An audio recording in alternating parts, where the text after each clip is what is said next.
Jerry, thanks so much for that introduction. Let me do a little bit of housekeeping here. First of all, it's 42 years now. This month, 42 years ago, I started. Yeah, I'm an old guy. That's just how it is. The other thing I want to clarify is, used to be a bottle of wine if I was helpful. A lot of you know me, a lot of you have heard that over the years. I've changed the rules. No more wine. My wife cannot cook with all that wine. And some of it, I'm not sure about. So the new rule is, if I spend time with you, and I share something that is helpful, and you decide it was helpful, you will write a check. You will make it out to Wounded Warriors. You'll send it to me, and I'll put it with some other checks and bundle it and send it in once a month. I send in checks to Wounded Warriors. So that's the new rule. That's if you decide I was helpful, you write the check. I've gotten them for $5. I've gotten them for over $2,000. Whatever you deem it was worth. Okay? With regard to my background, I am not a supply chain practitioner. I have never seen an MRP. I don't know what a purchase order looks like. I don't know what you people know. If I did, I wouldn't know what I know. So I'm not a practitioner.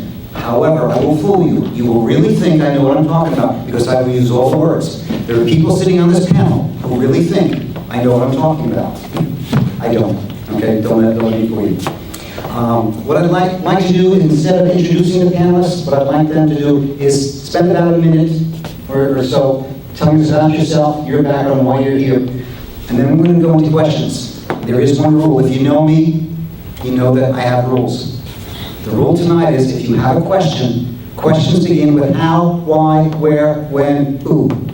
It'll be a lot easier for the panelists to address your questions if you keep it real simple. If there's something you'd like to go in further depth after the session, as we go in to eat, the panelists have agreed to make themselves available. You can reach me one-on-one. We can go over things. You can call them after hours and if you have a more in-depth question. But we'd like to keep the questions really simple so we can move this along. Let's also have some fun with it.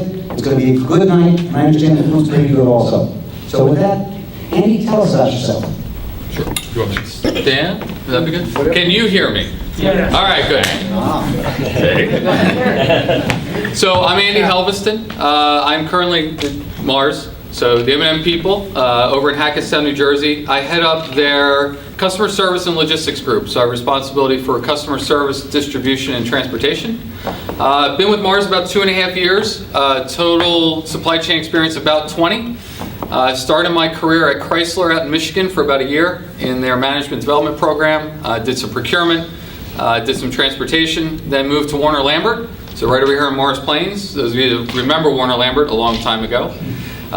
Was in Warner Lambert for about 6 years in transportation and also in customer service and replenishment. As many of you know, Warner Lambert got acquired by Pfizer in 2000. So then I went over to Pfizer and their consumer organization in customer service and replenishment roles. And then in 2006, Pfizer decided to diversify or undiversify and sold their consumer business to Johnson & Johnson in 2006. So I went over to J&J. I headed up their planning organization for their baby and beauty products. So I know more about mattifiers and cosmetics than most men do. In fact, I didn't have enough mattifiers, so I'm going to be a little oily today for the afternoon. So I spent about 5 years at J&J, and for the last 2.5 years I've been at Mars. So I've been with 3 or 4 different companies, but I only left one. So I only left J&J about 2.5 years ago, and that was the first time I had gone through the interview process in a long, long time. So very excited to be here. Rob is one of the associates within my organization. He asked me to come. I'm delighted to come and talk to the group a little bit about the little bit I know around recruiting and what I look for. So thank you for having me. I appreciate it. Thank you, Andy. Yeah. Oh. I can sit? Okay. Hello? This is Down on the bottom? I have my glasses on. Yeah, there you go. Oh, I'll do like you. Oh, there you go. use that one. Okay. No, that was him. Oh, that was Brian. See how this is going to Oh, hello, everyone. Can you hear me? You can? Okay. I have a sore throat. But it is my pleasure to be here tonight with all of you, and I'm so thrilled with the turnout. It's amazing. My name is Gloria Dale. I'm with Novartis Pharmaceutical Corporation. I'm in international trade management supply chain. I've only been in supply chain total 7 years. The bulk of my working career, I was in insurance, and I was a casualty manager, and I worked for 28 years at Allstate Insurance Company. And one day I decided that I had enough of insurance, and I really wanted to change my career, and I really wanted to get into a field that I would enjoy, that I would love, that would make me want to get up in the morning and go get it. And I did a lot of research into what would be interesting for me. What would I like to do? What did I feel I could transfer my skills that I had learned in all of those years at Allstate into a field? And I came upon supply chain. And I started my trying to get into supply chain because, to be honest with you, it's a very difficult field to get into. It's a very closed field. A lot of people have been in supply chain for 20, 30 years.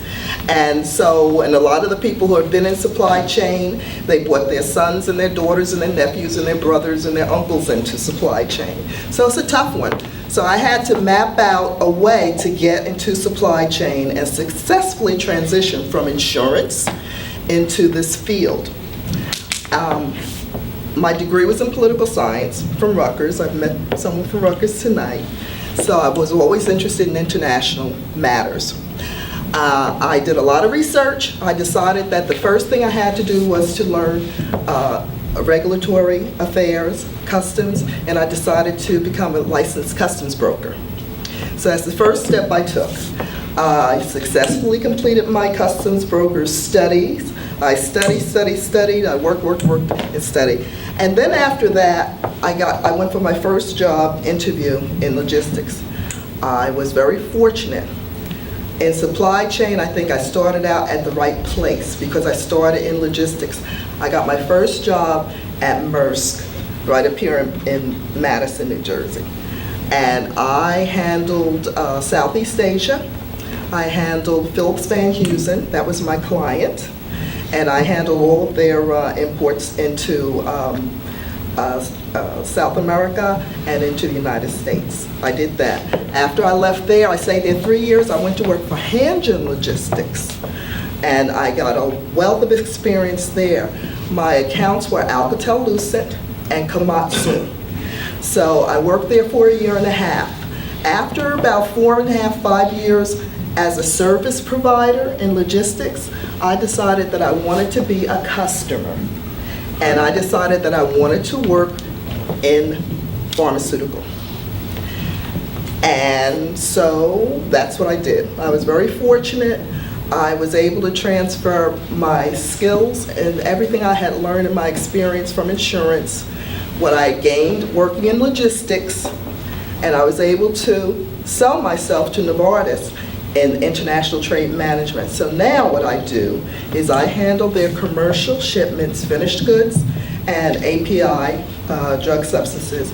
I handle the imports into the U.S., and I worked with our customs broker, I worked with the USDA, and I also work with the FDA. And that's what I do now. And I've been doing that. I'll be with Novartis 3 years this August. So that is my background.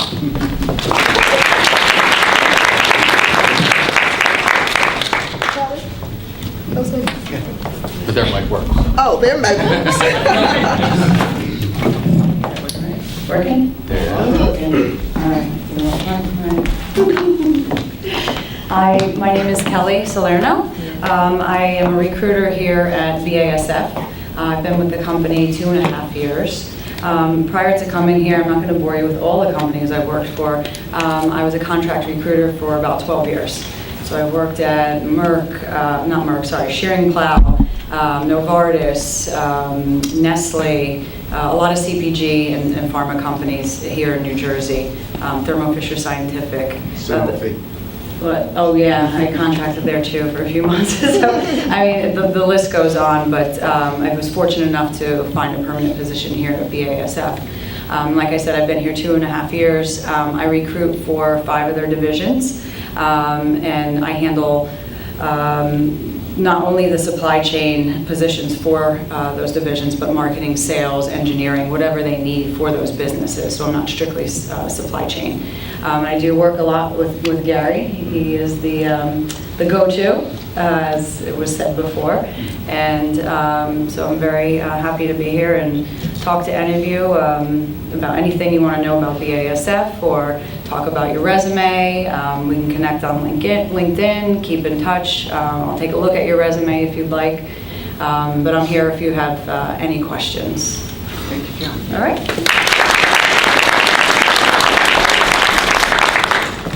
Hello everyone, my name is Brian Wisniewski. I've been here at BASF just nearly a year now. I am the North American Supply Chain Manager for the antioxidants and the performance chemicals group rather. I am also the Global Supply Chain Manager for our light stabilizers. This is a new acquisition of mine, so there's a lot going on in my world now, as well as a few of the individuals in this audience here. Prior to that, much like Andy's background, I was at Warner Lambert for a period of time. I then was acquired by Pfizer, and then, not me personally acquired by Pfizer, but then we were then acquired. I'm sure you were. I'm sure I was. Well, they kept me on, so I guess I can claim that. But then Johnson & Johnson later acquired us. I've grown up in the supply chain, so I started out in Warner Lambert as an inventory analyst. I spent some time there. I then transitioned to a forecast analyst, otherwise known in the industry as a demand planner, depending on the time frame. I then jumped the fence and went to master scheduling, right? So I saw it from both sides, and that perspective was really unique. And those demand planners, those master schedulers, it was unique because I was often talking to myself about the issues that were before me. I then had the opportunity within Pfizer to go into a global supply chain role. I had some global projects there. I spent time abroad. I didn't live there, but I did go back and forth. Helsingborg, Sweden, we put in a capacity expansion project there in Helsingborg, so that was very interesting. At the time when Johnson & Johnson acquired Pfizer, I was given the opportunity. There was, obviously with the acquisitions, there's redundancies and things, but I was presented with the opportunity to become an integration lead, specifically in the supply chain area. And I was responsible basically for intellectual property, let's say harmonization, right? Resulting in inventory builds and bleeding this out in mandates on a time frame from multiple manufacturing sites.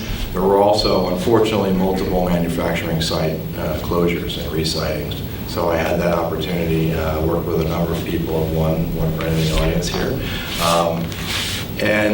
From there, I made the jump into food. Natural move. Pinnacle Foods, some of you may know it, some of you may work there or know people that work there. I spent 4 years there. I headed up the North American supply chain there. I had demand planning, supply planning, and deployment logistics under me. Specifically, they grouped it into a Duncan Hines. There was frozen and there was dry, or frozen rather and dry. I headed up the North American dry division. I left there and here I am. And again, I started off North American Supply Chain Manager for antioxidants and global responsibility, newly acquired. I'm happy to be here. Does my opinion matter more than any of yours? No. But we're gonna exchange some good conversation, and the topic is very close to us all. We're all thinking about, is this where I want to be? What's my next move? What are other people thinking? What are they looking for? So hopefully we can have a good exchange of what works, what doesn't work, how to prepare, and have some fun at doing it. Thank you.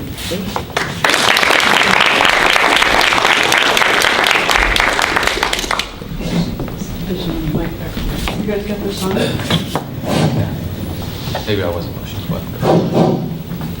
Okay, can everyone hear me? Okay. I got a question, just raise your hand, we'll go through as many as we can. What I'd like to do is start with the panelists.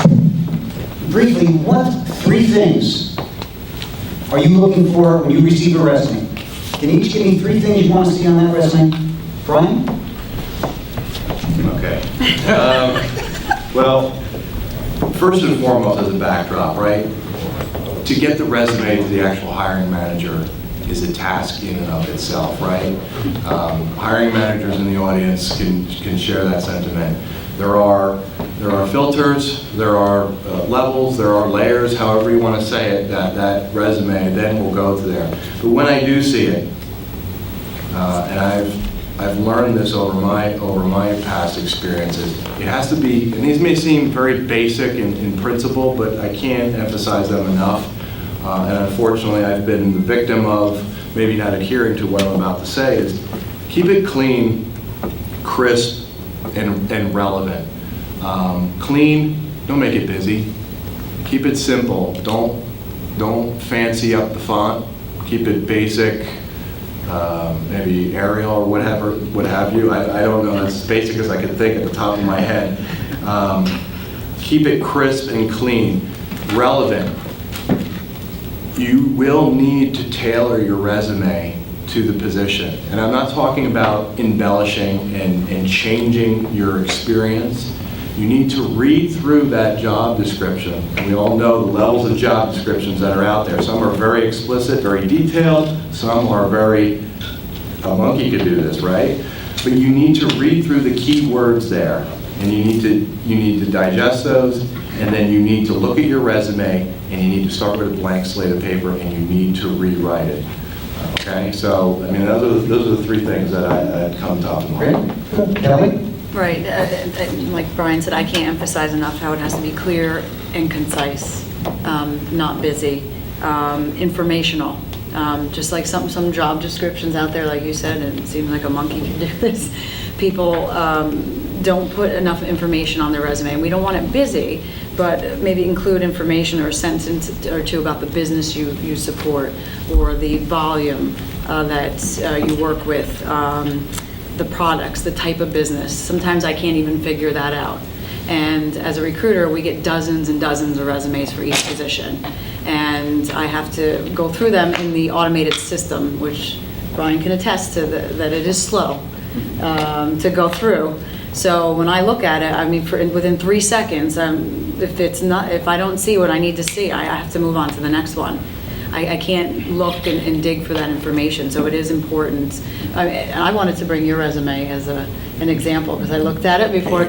And no, before coming in, because what he did was put a couple of sentences about the business he was supporting and what he did.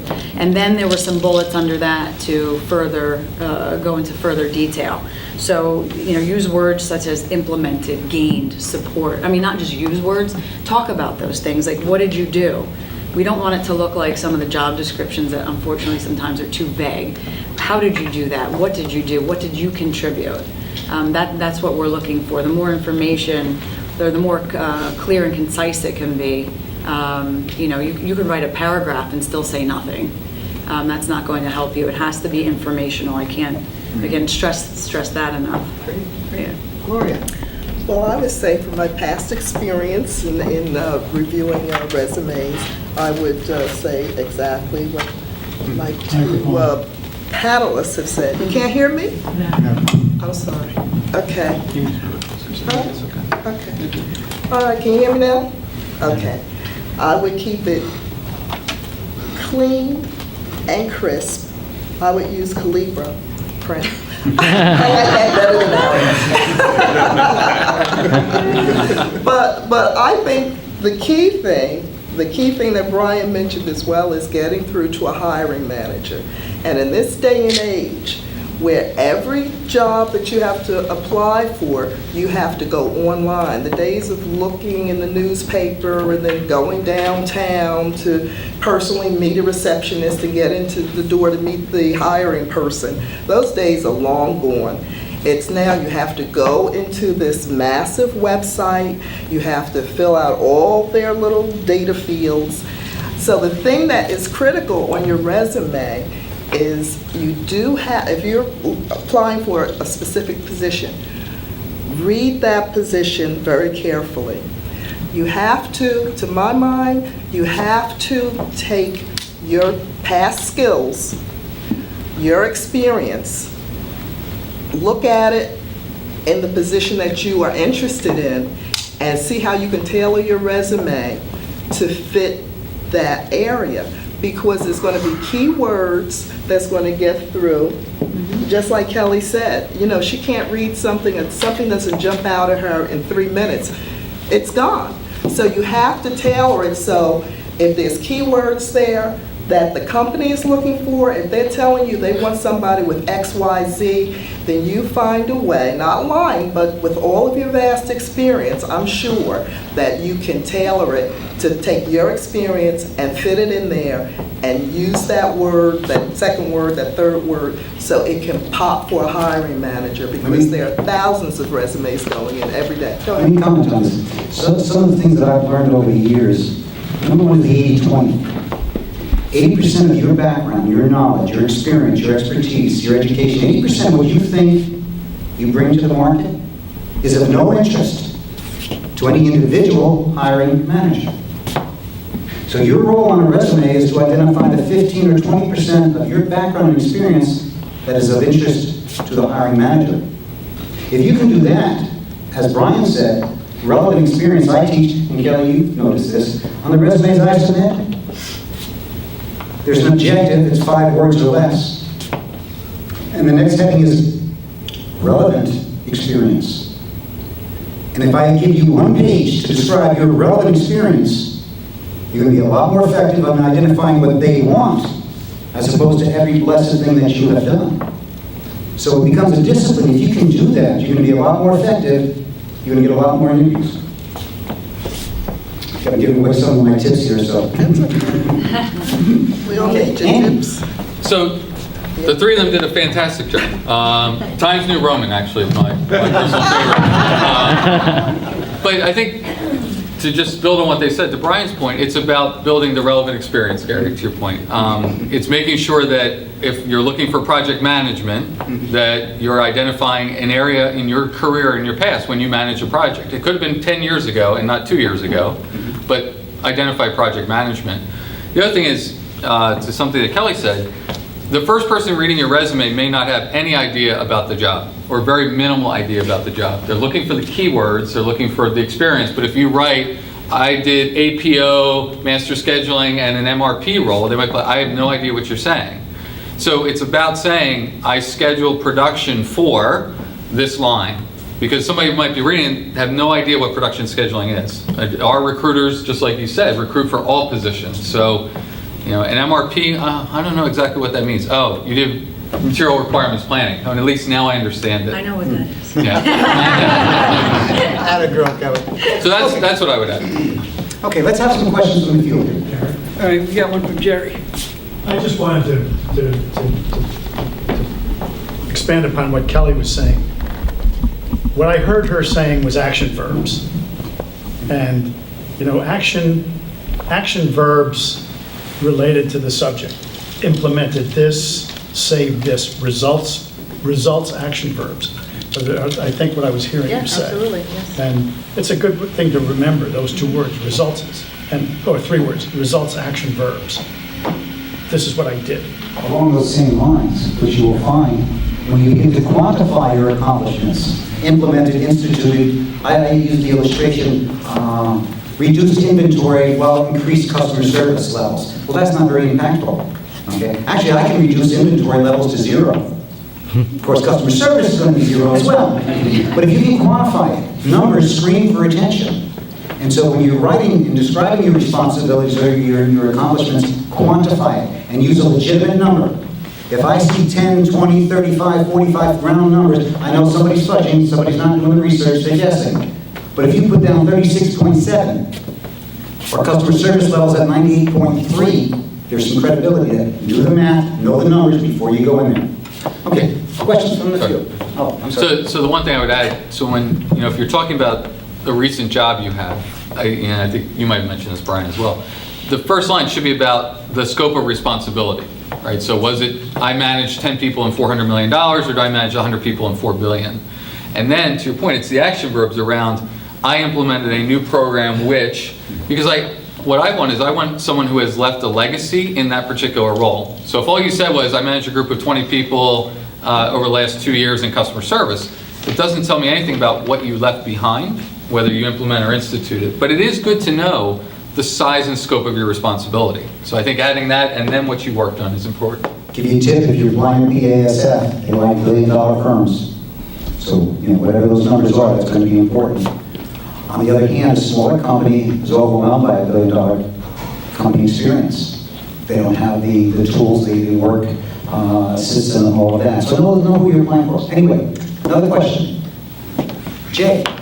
Do you use certification as a means to weed out or, move people into different piles? For example, obviously, APICS certification is on many of our minds, but there are also other certifications, Lean, Six Sigma, ISM, other things. How do you look at those? From my experience, Jay, it's a really good question. APICS, IBF, Institute for Business Forecasting, Six Sigma, Black Belt, even Green Belt, very desirable, right? It certainly is not closing any doors, and in my opinion, it puts those candidates above, at least in the supply chain world, above those that may not have that. But that's not an absolute. I may look at a resume that gets to me, and we'll talk about networking in a little bit, because that may have been a little bit of a downer with respect to the resume getting to the hiring manager. There are other ways. But when that resume comes to me, and if it's clean, it's concise, and I can look at it 20 seconds, and the certifications are on the bottom. By the time that I get down there, I've already made up my mind. Pretty much, I'm looking at this, I'm like, this is constructed very well, look at this experience, it's relevant. That's the job description translated in this person's experience. Okay, I'm good, or I'm on the fence. When I see those certifications, okay, I will give them another opportunity. So I guess what I'm saying is, at least in my opinion, there's no hard and fast rule, but and myself, I don't have the certifications. I've gone through them, and things have changed jobs. I don't have them. Now, have I been asked in interviews about, what about APEX certification and everything? I said, well, I do have a desire for that, but it hasn't worked out for me. I do have 15 years in the supply chain, and I've used my progression in my jobs to maybe offset that, if someone's focused on it. It happens to come down to the hiring manager. But for me, I can go either way. Hopefully that was clear. With regard to certification, one of the things that most companies are looking for is some sort of continuing education. So if you don't have a certification, so be it. But we want to see something that you've gone back to school, you're doing something along the lines, studying something along the lines, taking graduate courses, whatever it might be. Very, very important to a lot of firms that you're not just showing up and working, doing the minimum, not looking forward at the future, not looking for growth. So somewhere along the line, you want to be involved in something. And may I add that if you're just getting into the field of APICS certification or the certification and studying, going to the meetings, interacting, networking, studying the course, working with Mr. Dolan. I worked with him, and for my APICS certification, I was fortunate enough, I'm a CSCP. But it's very, very important if you're just transitioning into this field, or you want to continue on with your education, it's critical, I think. Just to take off of that, when it comes to a certification, say an APICS versus a master's degree, so which one would be more prominent if you had a similar candidate that had a master's degree versus one that had an APICS certification? How would you make a decision? What type of influence would that one have over the other? Yeah, this is maybe topical. I mean, pretty topical, but at least in your history with me. Well, I guess if you know the individual, you have an understanding of that individual's work ethic, right? So let's say they don't have a degree, a master's degree. But they've demonstrated proficiency and increasing responsibility through their work experience. I look for that progression. I look for gaining experience, a more maturity in how they maybe articulate something that's in yesteryear versus their most recent position. And it's the full package. If I see a resume and it's quite incomplete and it looks minimal effort, but then there's an APICS certification on there, I may tend to give them a little bit more leeway, right? To hear what they have. Just, let's face it, not everybody presents well in person, not everybody presents well on paper. I've been surprised both ways. I've been surprised. For me, you get the whole package, be it it displays a master's degree or an APICS certification or multiple APICS certifications or IBF. I really, literally, when that resume comes to me, I get an overall feel for that individual, that individual's drive. That individual is talking to me from their resume, and I'm getting the sense of they have a passion for their craft, right? That's what, and I validate it if I made the right choice when they come in to make an interview. And I've made mistakes, and I've been pleasantly surprised. So I'm actually answering this like very politically correct. I'm not giving definitive answers, but it's so hard. I can't give you an absolute. I teach candidates. In fact, I had a conversation with a fellow today. He asked me what I thought. I said, how old are you? He said, what do you say, 41. I said, at this point, you're not going back for your master's. You can think about it, you can talk about it, that's not going to happen. Go get certified. See, I don't have to be politically correct. Get certified. If after that you decide you want to get your master's, I encourage it. The master's would be more helpful. But if you're not going to do it, accept the fact. Yeah, so for us, I think it depends on the role we're trying to fill and the level of expertise. So right now we're doing some work around upping our skills around supply chain planning, particularly around demand and supply planning. So an APICS certification to us looks really good because someone has shown a demonstrated interest in understanding more around inventory control in that craft. But that's today. 5 years from now, we might be looking for someone that's got more of a broad general experience, and maybe we're not looking for that person that has spent 10 years in forecasting and has that APICS certification. I want to see an MBA because of a broad range of thought. So I think you have to understand what the company is looking for, not just in that job, but what's their gap. So our gap is really that technical expertise. So right now, I value that. Right. I wouldn't say I value that 3 years from now necessarily. Next question. Thank you. Tony. I think more specific for Brian or Andy because of the backgrounds, but what do you think catapulted you or prepared you when from like your mid-level supply chain management positions to where you're at now? What gave you, catapulted you, prepared you? Yeah. So I'd say two things. One was adaptability. So moving from 3 or 4 different organizations, culturally, they were much different. And being able to be adaptable into those organizations, I saw people that went from one of those companies to another and failed because they couldn't adapt to the new culture. They didn't like the healthcare policy. They didn't like the 401k. They didn't like the meals that were served at breakfast. You could pick, especially when you're bought, right? You could pick out all the bad things about the company that just bought you and say, yeah, I really don't like that. I really don't like that. That shows up. Right? It shows up in your inability to adapt to a new culture.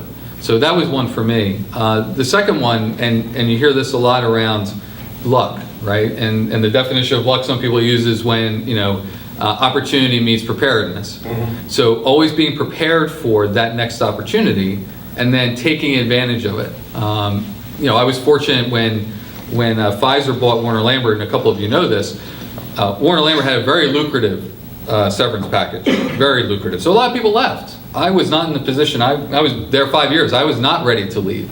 So it gave me an opportunity to take on a new assignment because people had taken the opportunity to move on. Mm-hmm. But I was prepared for that. So that was the second thing for me. Brian, you want to take a shot there? I'll echo what Andy said. Adaptability, adapt and overcome, especially nowadays where companies are just acquiring other companies and they're spinning them off.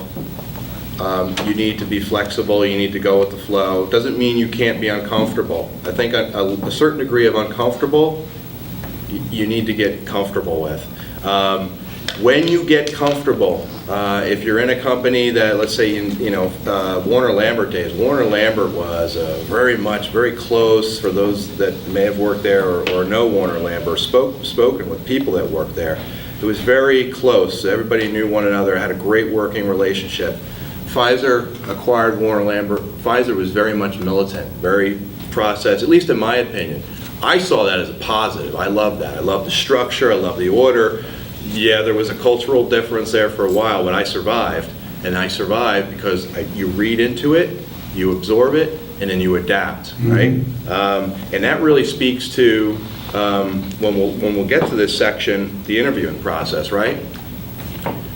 You're being asked questions. You need to ask questions, and you need to engage the level of response. How are they responding? Are they responding crisply? Are they very precise? Are they very articulate? And then in turn absorb that, and then have that exchange back with them, right? You're saying you. Yeah. Which you? Me. The hiring manager or the candidate? Candidate. Yeah, I'm sorry if I wasn't clear. Yeah, the candidate needs to absorb. My point here is that new environments, new situations, often when you go to interviews and with new companies, it's a unique situation, it's brand new. You don't know what to expect. You need to be a sponge and absorb it. And you need to make a choice. Am I going to stay with this? Is this acceptable to me? Can I conform? Or am I, to Andy's point, are there things that are not jiving with me and I'm going to move on? That's... Let me share two things. One of the things that I make a candidate address is how marketable will you be when you leave. If the bottom fell out tomorrow, what would you do? Have a plan, have a game plan, have things in place. As Jerry talked earlier about, have your resume in order. It's going to happen, folks, okay? People are changing jobs at the rate of once every 2.5 years right now. And it's getting faster and faster, and it will continue to get faster. That's the way, that's the world we live in. Nothing wrong with it, but you're responsible for your career. No company is responsible. Also, regarding questions, one of the things, remember this, Brian, interviewing is 70% or more listening. Now, this is in direct contradiction to what the hiring managers are doing. But as a candidate, interviewing is 70% or more listening. It is 5% asking the right questions. And it's 25% or more answering questions. So just know that you're diametrically opposed to what the hiring manager is looking to do. On the other hand, you don't learn anything while you're talking. So just something to ponder. Let's move on, okay? And this is rapid fire. 2 things you don't ever want to see during the interview process. Don't answer your phone. Don't look at it. Don't even take it out. Beautiful. Act like you want to be there. Really. Be surprised. Show up on time. On time, good. Gloria. I would say you have to be on time and act like you're really, really interested in the company and the position. And those are the 2 things. Do you know how to do that? 4 things. Number 1, as somebody speaks, you begin to lean forward. They think you're interested. And as they speak, you begin to nod yes. And go, wow, really? Great. And then you smile. You do those 4 things, and the other person will not shut up. Just reality. That's human nature, okay? And we're not talking about conning anybody. There's nothing tricks there. Nothing wrong here. Engage them. People don't listen. And when somebody is speaking, you are focused on their eyes, their mouth. You're hearing every word. You're not thinking about your response. You're not wondering where your office is going to be. You're not wondering what the money's going to be. You're so focused, hearing every word that they're saying, that when you have time to respond, you're in sync with them. Kelly's laughing because a lot of my candidates come through. The plastic store, I'm sorry? the plastic under the chair. Oh, yeah. There's something, and you've all done interviewing, okay? When a candidate will come in, the first thing they'll do is sit down. They'll cross their legs, lean back, and some of them cross their arms. Now, you've seen that. Okay, so what I teach a candidate, okay? Think about the chair that you're sitting in. The chair has a wire that goes down the back, across the room into a black box. In the black box is 44 pounds of C4 explosive. So here's how the chair works. When you sit in the chair, you're cool, everything is fine. and you can lean forward, you can lean left, and you can lean right. But if you ever lean back, kaboom. And that's the visual a candidate walks out with. Okay? So when my candidates just lean forward, they're afraid of blowing themselves up. Engage them. This is human nature. This is a lot of the motivational speakers. What else we want to talk about, folks? Rajiv. In the short time that you have with the hiring manager, how do you ensure that you are the right cultural fit, you are the right cultural fit as well as the candidate is the right cultural fit for the organization? Right cultural fit. Because the interview process is pretty short, you have like half a day. I'll go first. So there are the typical questions that you ask in the interview. Some are company prepped, and you need to address those. I mean, we look for BASF. There's 8 core competencies, and we like to ping on them and at least get a response on those. Then there are role-specific questions, testing your technical knowledge, your breadth and your depth, not death. Hopefully not death. But then later on in the interview, what I like to talk about is the company we work for, right? So what's the culture like? What's the cadence, right? Is it fast-paced? Is it on the white knuckle? Is it relaxed? What's the atmosphere? And I tell them about this, and quite frankly, is that some place that you would like to work in? And often they're going to go, yeah, that sounds great. But I don't want to look at their old company, and I'll refer back to how they talked about their old company and one of the reasons why they left. So you don't get caught up in that. That's tricky. So you may set yourself up for, well, you told me that you didn't like that you were being micromanaged. It was a very lean organization. Yet when I described the company here, and we said, I'd say it before, it's a lean organization. So how would you adapt to that? So that's something you can get very much caught up on. One of the things you want to do there is be honest. Yeah. Above all, folks, be honest. Know who you are. So when those questions come up, you can answer it honestly from your, I use the term from your belly. You know, we can think from the head, we can think from the heart, both are good. You can answer a question from your belly, from your core values. You're in sync with them. And if not, so be it. But be honest. Questions? Gloria. Oh, no, I thought you were asking how, as a candidate, would you know in a very short interview process the culture of a company that you're applying for? That's what you were asking? Yeah, both ways, and I wanted to know I would say, before I think you really have to decide what type of company. Do you want to work in a large organization that's very fast-paced, something like BASF, which is like high-tech, or glass and glitter, not glass and glitter, glass and clean lines? Or would you like to work for a mid-sized company? Do you want to work for a company that's just starting out, a startup company, a company that's growing? So I think that when you have to really look into those areas, where do you think you would fit? Would you like to work by yourself? Do you want to work with a team? Do you want to work at your house? Do you want to work in a corporate environment? And what would you like to surround yourself with? And then I think you should target those types of companies. You need to do your research. I think you need to network, come to meetings like this, where you meet people from all different types of industries, and talk to people about the companies that they work in. Do you want to work in manufacturing? Do you want to work in logistics? And you have to decide where you want to fit in, what would be comfortable for you, and then that's what you go for. That's great advice. Let me give you some thoughts though. I teach fishing. The objective of fishing is to catch fish, not eat fish. Because you catch a fish does not mean you should eat it. On the other hand, if you don't catch any fish, I don't know what you're going to eat. So knowing what Gloria just talked about, knowing the company, look at the small companies, look at the large companies, look at the startup companies. Find your comfort level. You may be surprised. You may think that you belong in a large company and find, my gosh, I wouldn't normally have gone to a small company, but I responded, they responded, this is turning out magical. Leave your options open. Catch fish. There's a question over here. Sorry. I'm sorry, yeah. So I was just to build on your question, part of it is watching how the interview process works, right? So, and being observant during that process. So if the interview is supposed to start and the people are 10 minutes late, then you're like, wow, either they're really busy or they're overworked or they've got a lot going on. If you only interview with one person versus 6, you might say, well, this is more of a kind of a hierarchical culture when one person makes a decision versus a consensus, where I've got to get 5 or 6 people.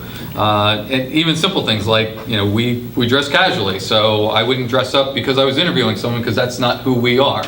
So it's looking at those things will tell you a lot about the company's priorities and their values. Great. But do you expect a candidate to be dressed when they come? Oh, Do you yes. have a candidate? Yes. Or you expect them to come? Absolutely. Okay. Always. Absolutely. Mom's watching, you better be wearing it. Gary's upset now I don't have a jacket on. Not at all. But my mom's watching, she'd smack me back again. Roberto. What is the one thing that makes the candidate stand out? If you can tell. Oh, that's immediate. A candidate that has a genuine passion for being there and for going after this position. Candidates rather, can talk about their experience and how it's relevant to this position, and it's a cultural fit for the organization. How they do it, to me.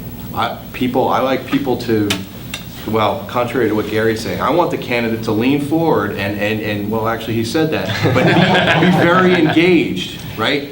Be committed to it. They get caught up in the moment, but it's reserved, but you can definitely tell they have a real desire to talk about their experience, and that speaks volumes. Certifications, degrees aside, if I see that or I know of someone who demonstrates that year over year, that's the person I want working for me, because they genuinely care. They don't need that manager. You got to do this. I know it's a pain. You got to do this. I will take that person over anyone else. As long as within tolerance, within the hiring practices of the organization, I will take that person.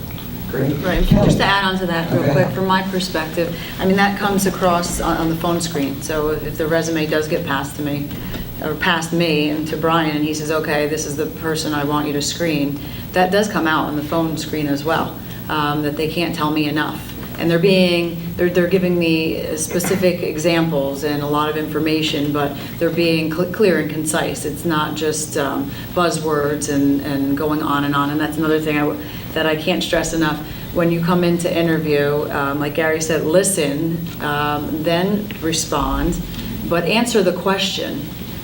Too many times we get caught up, or the candidate gets caught up and goes off on a tangent, and you're really not answering the question. You need to be clear and concise. You'll get your chance to talk about the rest of your experience. Don't try to get it all out at once. Answer the question that's being asked, and try to be as informational as possible. That's a great point. So often the candidate thinks that every time they ask a question, they have 5 minutes in the spotlight.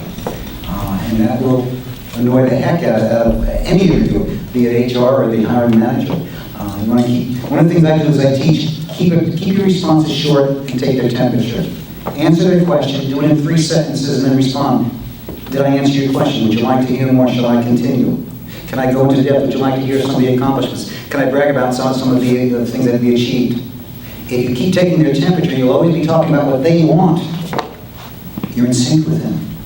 Okay? If you're in sync with them, and you have reasonable qualifications, you are a viable candidate. In the bottom line, they're going to hire based on personality and chemistry. Yes, they're looking at certain credentials, but if that chemistry is not there, it's not going to fly. If you can get in sync with them honestly from your core values, it's a natural. Questions? Okay, Marcella, right? Marcella. This question is more for Brian and Kelly because of the company. For someone that's a chemist, right?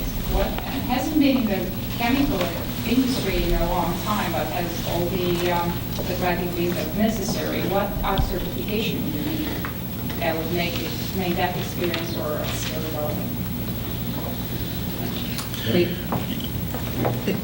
Yeah, for me, and I had referenced this earlier, it's the complete package. And if we look at the resume process and the flow, there are different filters and levels and things to get in. If your resume is solid and it's clean and it's crisp and it has the certifications at below, and it passes that level, then there's a phone screen. That's going to be it. And the adjectives that are displayed or noted on your resume are able to be embellished and backed up on the initial phone screen. That's how you can get in. And even if you've been out of the industry or the workforce for some time, that's still very much, at least in my opinion, the way to go. The other way is the resume process aside, which is a staple, is networking, right? You need to be networking yesterday for use today. Don't start networking when you're starting to look for a position or if you've unfortunately been displaced. And I learned this just recently. You network to help other people, and in return, someday they will pay that back. But you need to do that yesterday, and you always need to be on top of the game. And it was mentioned earlier. Have your resume current, update. Oh, don't get comfortable. Always network. Keep your resume updated. And regardless if you've been out of the industry and you have multiple certifications, what is the statistic that for every resume submitted, what is it, like 2%, 4% 1 response? to 4%. 1 to 4%. So for the resumes that you submit out there, be it via the web or whatever avenue, very low percentage. So you're talking law of averages here, but the basic thing you can do is have your house in order, right? And do the things in terms of networking way before you need to utilize it. Back to that 1 to 4. I've worked with candidates where we've gotten to 50, 60, sometimes 70% response rate. So it's doable. But again, it's a focus. It's really an art. It's a lot of work. If your career is worth it, you can invest the time, make it happen over a period of time. Also, with regard to networking, how often people come to an APICS meeting and say, "Hi, I'm Gary. I haven't ever been here before. I'm looking for a job. Let me give you my resume. Do you know anybody? Hi, I'm Gary. This is my first time here. Here's my resume. I'm looking for, hi, ever see any of that happen? The best time to network is when you don't need anything and you can match people up and bring people together.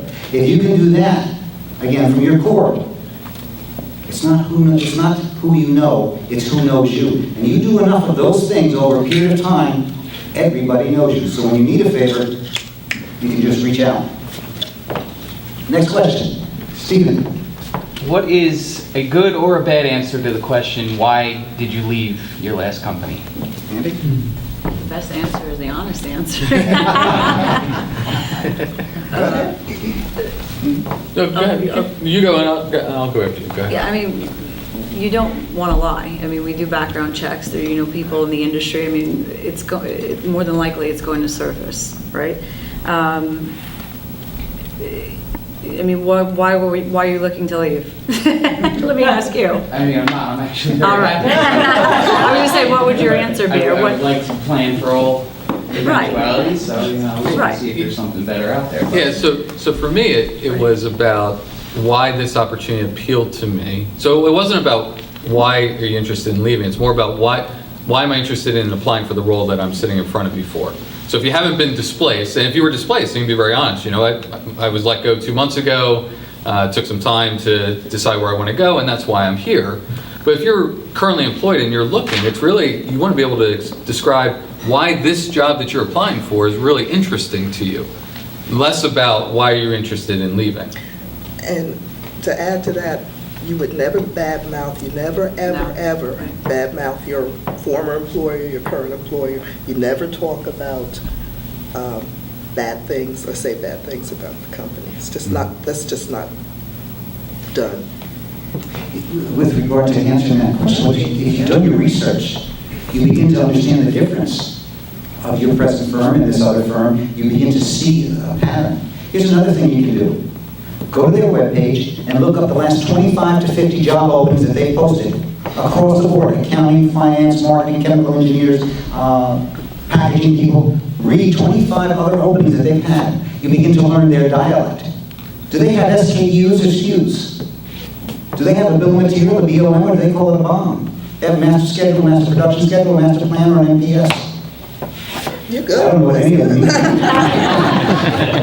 But if you learn their dialect and begin to speak their dialect, you become a person of interest. That's your responsibility. That's your obligation, as opposed to just crafting a resume, sending it in. That's like throwing spaghetti against the wall. Something will stick. You're going to miss a lot of great opportunities. Next question. Carol. Kelly, Yes. let's address the money question. Yes, okay. How do you handle the money question? Right. So here at BASF, we have what we call strata levels. They could be grades at other companies, but there is a salary band, so to speak. So when I phone screen candidates, I do ask them, what is your current salary? Break it out by base, bonus. And where I try to soften it, what salary range are you looking to be in? Because we need to have an idea. Honestly, if you don't want to give me the money and we dance around, then you're not getting to the hiring manager. Because I'm not going to bring in somebody who's looking for $200,000 and the job pays $75,000. That's a waste of everyone's time. So if a recruiter's asking you what you're looking for and you don't feel comfortable giving a number, because a lot of people feel that if I give a number it's too high, they're going to throw me out. If I give a number it's too low, they're going to say, oh, we can get them for this and that's what we're going to pay them. We don't do that here. I don't know, like I said, I contracted for 12 years and worked at a lot of companies, and that was never ever the practice or the case. Basically, it's just to qualify that you are in the range and that we can make you an offer that you're going to be happy with, and we'll be successful in placing you. Right, Gary? Yeah. Right? Every time Gary sends me a resume, Gary, where's the money? I need to know up front, or I'm not passing them on. But again, if the recruiter asks you, what are you looking for? Give them a range. And then ask them. I've had people ask me, is that in the range?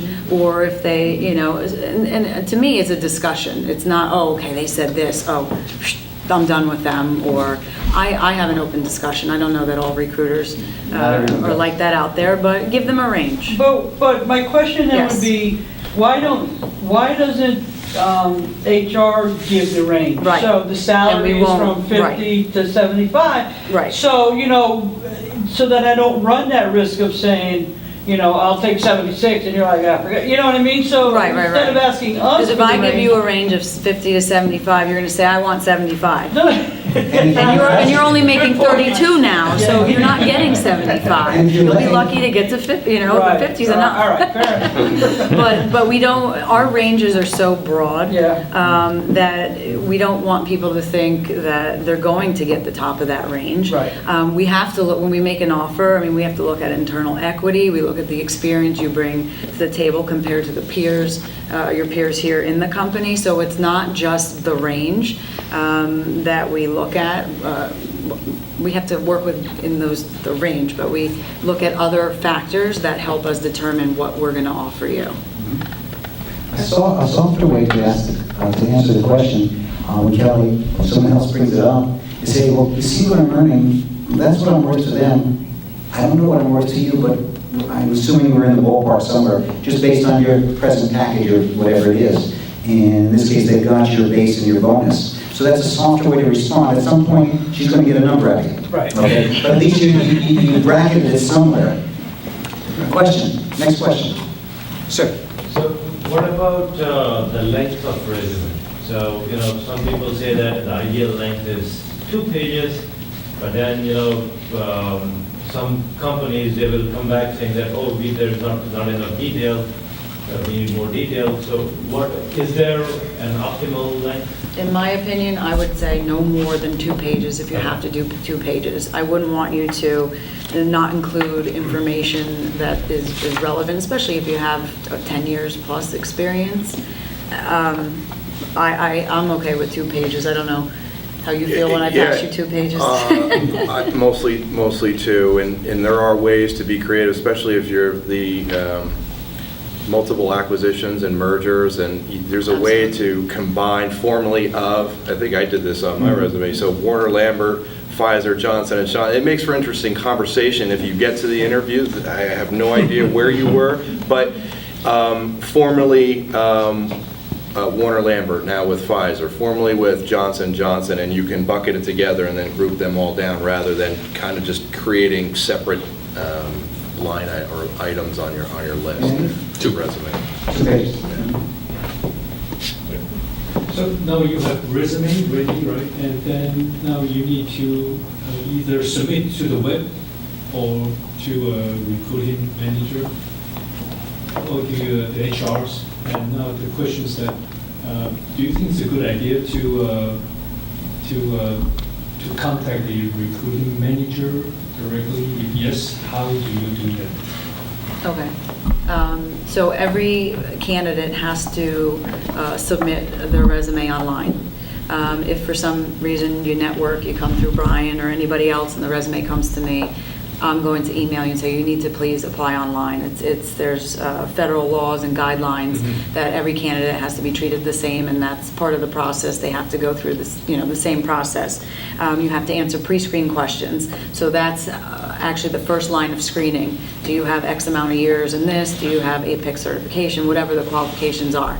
And so I can see in one glance whether you meet all of them or not. So I'm going to look at the resumes that meet all the qualifications first. It's tough I don't want to tell you don't email the recruiter or go ahead and email the recruiter, especially through LinkedIn. I get so many emails every day, I can't answer them all. And sometimes I don't understand it. People email me or send me a message through LinkedIn, but they didn't apply. I'll see their name and I actually go and I'll look. I'll see, did they apply to the position? And then I'll take a look at your resume, but they're not in there. I'm not supposed to consider you if you're not in there.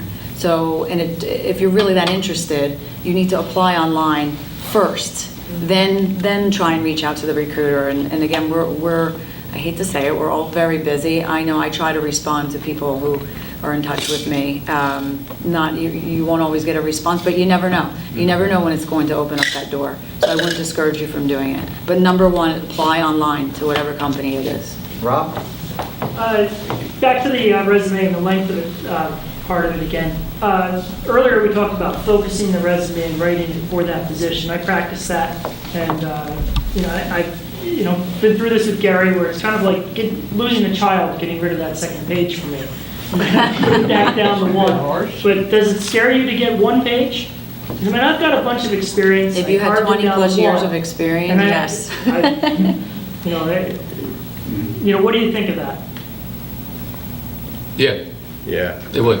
Right. Yeah, you need 2 pages. I think 20 years, I would say 10 plus years is probably 2 pages. I agree. Sure. Yeah. Hey, because the reality is, I'll make it up, if you were with one company 20 years and you had 2 jobs with that company, I'd wonder, why are you interested in moving to something else? So I would say if you have at least 10 years, it probably should be 2 pages. Yes. Yeah, so along with the resume, I guess another question I had was about the cover letter. How important is it? What should be on it? I know we were talking about time constraints that managers have reading them, just in general, looking at everything. Right. Cover letter takes a long time for us to prepare. So I just always wondered, never got to answer it, how much is it looked at? What should be on it? Well, this is just me, though. I think I can speak to a lot of my colleagues, though. We honestly don't have time to go through all of that. But sometimes I do, if there isn't a lot of information in the resume, I do turn to it, the cover letter, to see if there's anything in there. And sometimes there's information in there that I wish they put in the resume. Why didn't they say that's the type of business they work for? I don't know what the company is, or I don't understand what they work for. A chemical company, but what division, what chemicals? I don't understand that. But that's all written out in the letter sometimes. But it's more often than not, we do not have time to look at that. We're just looking at the resume because it's not a paper copy. We're in an electronic system that is a little bit slow for what we need to do, is go through them, and to open that's another attachment, by the way, on our end, for the most part. Yeah. Let's go back. What's the purpose of a resume? Anyone? Get an interview. To get an interview. That's all it is. It's a ticket in. Now, in most firms, you've got to go through the portal, okay? And that's a must. I mean, Kelly just told you it's not going to happen without that. But the purpose of a resume is to get an interview. It is not to say everything else. So that's why I go back, okay? And obviously, there's no one way to do it. If you can take your experience and put it on one page of relevant experience, okay? You don't eliminate any employers, you don't eliminate anything. Some employers only 2 lines, but you can focus on what they want. The odds are the hiring manager, okay, or even HR, it'll pass it on. If there's enough on one page to create interest, it'll go on to the next person, and that's what you want the resume to do. The other thing is, and they'll admit to it, no one's going to read your resume. Regardless of how beautifully it's written, no one's going to read anybody else's resume. It's never happened. Now, they may look at it a little bit closer while you're sitting in the lobby, but no one's reading your resume. Keep that in mind. Really? I was hoping to get Reading top to bottom, reading the resume. Okay. Not All going to right. happen. All right. With respect to the cover letter? Sure. If I do get them, they are, as Kelly said, and usually in other organizations, they're an attachment, but it's changed. The way to seek out a job has changed exponentially, at least in my opinion. I will not look at the cover letter if I even get one, generally speaking. I would say focus your attention on the resume and the structure there. Don't invest. If you want it after the fact, go back to the cover letter and do one. I can't say that wouldn't hurt if it came down to 2 quality people there. I actually went back once and read a cover letter of someone I hired. And I went, look at that. They actually, why did I do that? I was actually cleaning out some things. And emailed them. I go, did I read this? I go, wow, that person was very true to what they said in there. And I saw their passion for their craft coming out in there. But did I look at it from the beginning? No, I'm not. I focused your attention on the resume. Yeah, and honestly, if you're going to email your resume to a network or someone that you've networked with, your email is the cover letter, right? So, hi Bob, I haven't talked to you in a while. I'm interested I saw this role online at BASF. I'm really excited about the role because it really matches the qualifications I'm looking for. I've attached my resume for your review. That, for me, that becomes the cover letter. So if you had then attached a cover letter and a resume, I wouldn't look at the cover letter because that actually is the purpose that serves right now. And I've worked for 3 major corporations in 7 years, and I've never sent a cover letter. So, okay, just the resume. Good. I was just saying thank you letters and emails. I rarely get them. Oh, but I love them. Yeah. I gotta tell you, I love the email thank you. Yeah. Just 2 lines. Oh, the email Thanks for your thank time you. today. That's But even more, and I learned this recently, and it is a little uncomfortable. You do your research, and you're not a stalker by any means. You leave a voice message, or you call the hiring manager once, and if you do get the position, right? And then I jumped forward from the interview process, but if you get the position, you should thank you. I really appreciate it, and convey in a very short message why you're there. Now, you may choose to go, okay, they're probably gone from work now, right? I should leave. I'm going to leave a message. But I did. It's not a question, that's just kind of added to what you said. My daughter's a freshman in high school, and she's taking a communications and presentations class. They're actually teaching these students in high school to do just that. She had to do a mock interview, she had to write a resume, and they didn't do a cover letter. They did a resume. She got an interview with the guidance counselor, was the interviewer. She was the only student that sent a thank you note. And it wasn't a long one. She reiterated why she thought she matched the qualifications. Thank you for your time. And in the hallway the next day, the guidance counselor came up and said, you got the job. Wow. She was the only student. Well, it makes you stand out. They teach them to do that. in high school. I've had internal people that don't send a thank you to me, which is even worse. It's like, really? Got that, Rob? She goes to senior teacher. Note to self. Let me share another thought with you, okay? For those who know me, you know where I'm going with this. Emails are for cowards. If you know me, you know what my belief is. I find that most people do not know how to communicate via phone and in person nearly as well as years ago. So one of the things that I teach a candidate, and Kelly, you're going to shoot me on this one, is that one of two things. Either you have thank you cards in your car with postage, and after the interview, you sit there and you write thank you notes to whomever, and you go to the post office in town. Now, Brian gets a thank you note the next morning on it in his mail. That's impressive. More important. What's a post office? What's a post office? It's a generational thing. More effective is at 6:30 the next morning. You call. You say, Andy, this is Gary. We met yesterday. I got to say, I'm excited about this. I talked it over with my wife.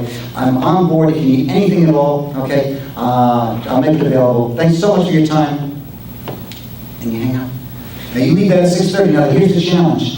Andy may be at his desk at 6:30, and you've got to be prepared to go through it just that quick. He's busy. He doesn't have time. Thank you. I slept on it last night. I'd like to go forward. If you need anything, I'll make it available. If you can do that, the impression, okay, again, the passion that you're looking for, a hiring manager's looking for, you just conveyed it.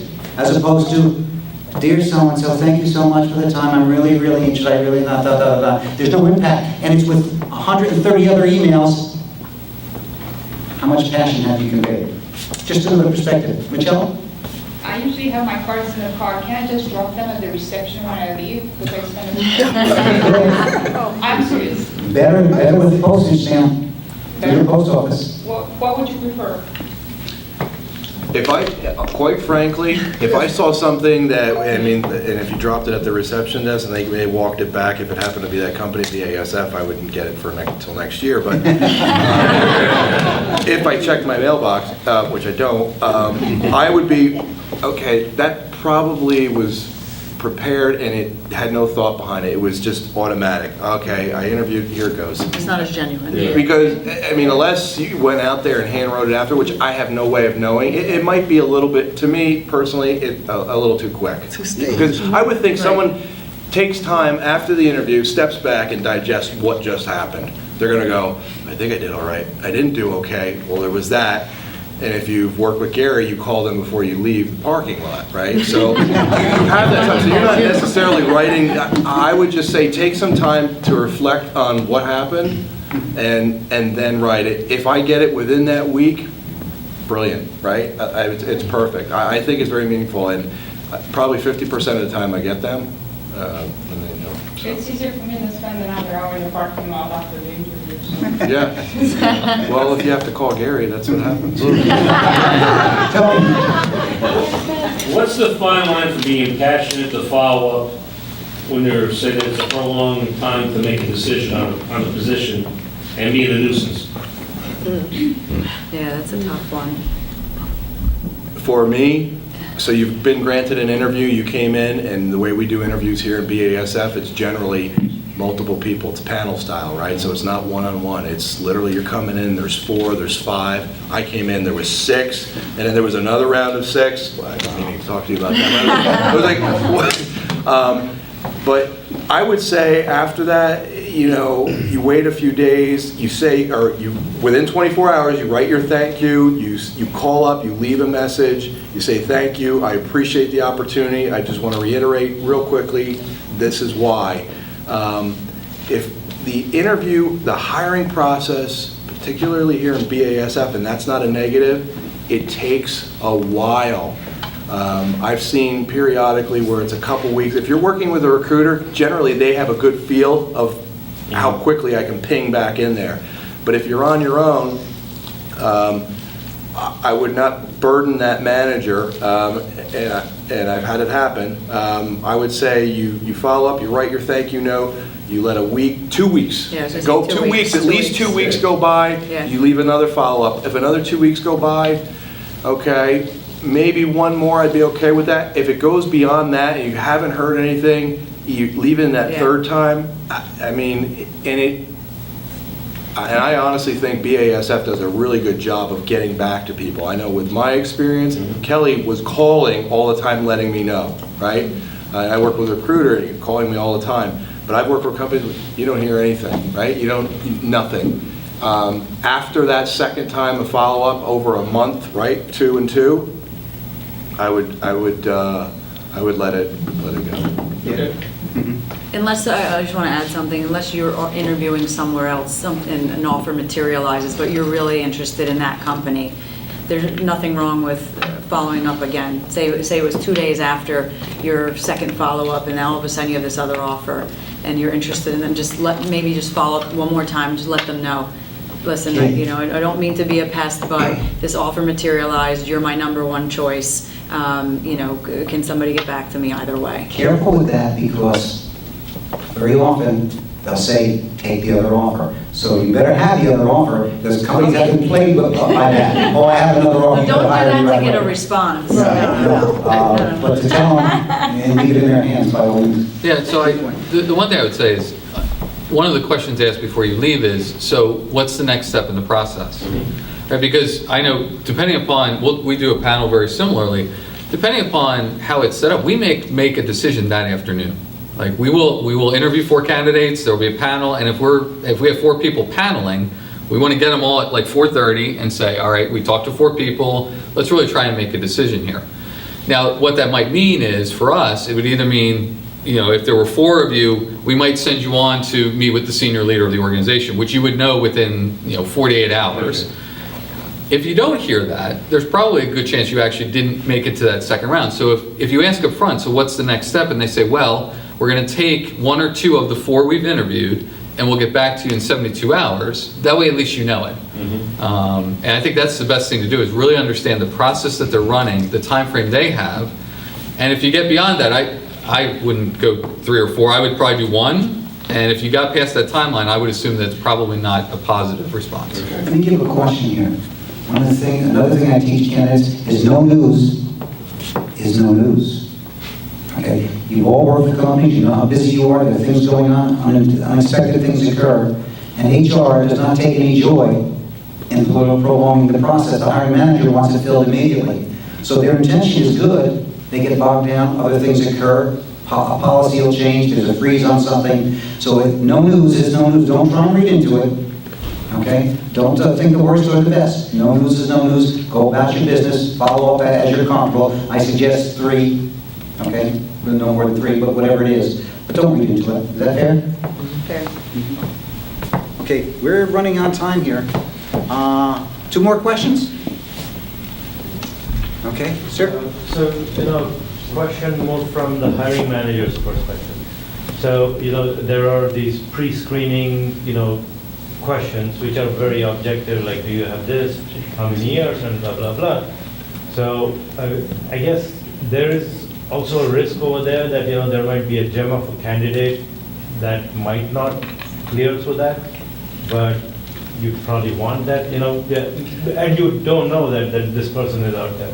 So how do you kind of balance or come up with those, pre-screening questions and make sure that you're not filtering out someone else? Well, I would respond to this in 2 parts. The first part is with the hiring process that is today, and it's through a portal, and there are pre-screening questions on there. There are minimum requirements that have been defined generally by the company, right? Not necessarily the position. They're out there for the company. So there's that. I'll say hurdle in a polite way, nice way. In terms of getting an interview and pre-screened questions, maybe the first leg is a phone interview with the recruitment manager. I, as a hiring manager, will often get with them. It's a scoping session here. It's called that. You will get with them, and you will prescribe key questions that are an assortment of such. They're technically, there's some technical aspects to them. There are also probing questions on cultural fit. Maybe that question, why are you interested in this position? I think in some of that pre-screen, even in the web portal, why are you looking? Why are you looking to leave? So you have to be honest first and foremost with those. To get those questions in there. But in terms of the pre-screening and getting prepared for those, if you know yourself and your background and you have reviewed that position, and you've reviewed the company, and maybe you took it another step, and maybe you, if you're getting to that interview process, you look at the interviewers, you can get a good solid feel to what to expect on terms of questions coming your way. It kind of, I don't know if that answered your question directly, but it's all encompassing in my opinion. Okay, last question? You ready? Okay, I guess everyone's hungry. Okay, first of all, panel, thank you so much. I really appreciate it.